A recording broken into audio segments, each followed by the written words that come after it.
Tahun depan, Dewan Perwakilan Rakyat menerima kenaikan anggaran. Dalam Rancangan Anggaran Pendapatan dan Belanja Negara 2026, anggaran DPR tercatat sebesar Rp9,9 triliun, naik 47,98% dari jatah tahun ini sebesar Rp6,69 triliun. Menurut ekonom dari Universitas Andalas, Syafruddin Karimi, kenaikan anggaran DPR kontradiktif dengan kebijakan pemangkasan anggaran pemerintahan Prabowo. Di sisi lain, pemerintah malah mengurangi belanja penting seperti dana transfer ke daerah atau TKD. TKD 2026 tercatat sebesar Rp650 triliun, turun dari tahun ini yang berada di angka Rp919 triliun. Menurut Syafruddin, kenaikan anggaran DPR layak dilakukan apabila ada kebutuhan yang terukur dan ada manfaat langsung bagi kualitas legislasi dan pengawasan yang menjadi tugas mereka. Syafruddin berujar tambahan anggaran DPR terbaca sebagai lobi politik pemerintah. Direktur Center of Economic and Law Studies Bima Yudhistira menambahkan, kenaikan anggaran DPR menunjukkan sikap pemerintah yang tidak punya sense of crisis. Kenaikan anggaran DPR dia menuturkan tak bijak karena terjadi di tengah pemangkasan belanja dan ketika masyarakat sedang dihadapkan pada kesulitan ekonomi. Dalam beberapa tahun terakhir, anggaran untuk DPR terus naik. Dalam dokumen Himpunan Rencana Kerja dan Anggaran Kementerian Negara atau Lembaga tahun anggaran 2026, anggaran DPR dialokasikan senilai Rp5,946 triliun dalam APBN 2024, kemudian naik menjadi Rp6,690 triliun pada 2025. Di sisi lain, dalam 2 tahun tersebut tidak ada alokasi untuk program prioritas nasional.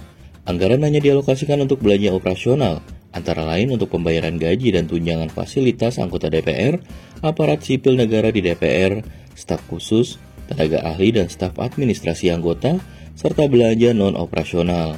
Rencana alokasi anggaran program prioritas nasional baru masuk RAPBN 2026. Para anggota DPR pun tak mau berkomentar soal ini. Anggota Komisi 9 DPR yang membidangi anggaran Edi Wuryanto juga berkelit bahwa itu urusan badan anggaran. Sementara itu, anggota Badan Anggaran sekaligus Wakil Ketua Komisi 10 DPR, MYST Wijayati, menolak memberi jawaban saat ditemui seusai rapat bersama Badan Pusat Statistik pada Selasa 26 Agustus 2025. Penjelasan yang pernah disampaikan DPR soal anggaran antara lain ihwal tunjangan perumahan Rp50 juta. Wakil Ketua DPR Sufmi Dasko Ahmad mengatakan anggota parlemen mendapat Rp600 juta untuk mengontrak rumah selama 5 tahun, bukan setiap tahun. Tunjangan itu diberikan pemerintah kepada anggota DPR dalam waktu setahun, sejak Oktober tahun lalu dan berakhir Oktober 2025. Melihat kondisi ini, Kepala Departemen Makroekonomi Institute for Development of Economics and Finance Rizal Taufikur Rahman mengatakan, pemangkasan anggaran semestinya mengikat semua lembaga termasuk DPR. Bila yang terjadi justru sebaliknya, publik akan melihat ini sebagai standar ganda.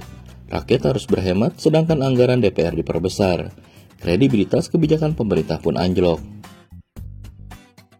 Persoalan lain yang menjadi sorotan adalah kinerja DPR. Peneliti Sekretariat Nasional Forum Indonesia untuk Transparansi Anggaran Bernard Alfitrom berpendapat bahwa anggaran legislasi tidak sebanding dengan hasil kinerja DPR. Dia memberi contoh tahun ini.